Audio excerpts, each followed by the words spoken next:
เล่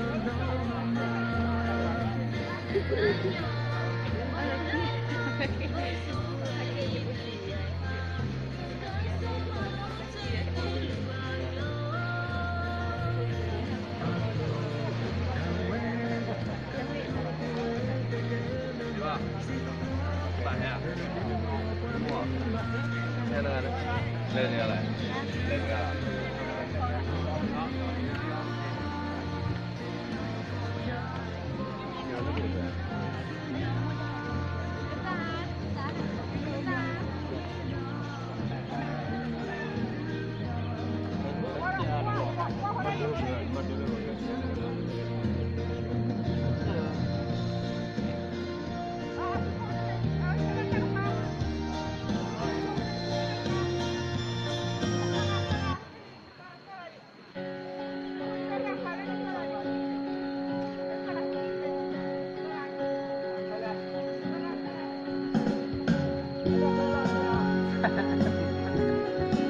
Hello, đang lưu được thôi.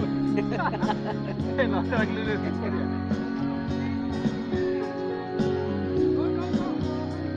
Go, go, go.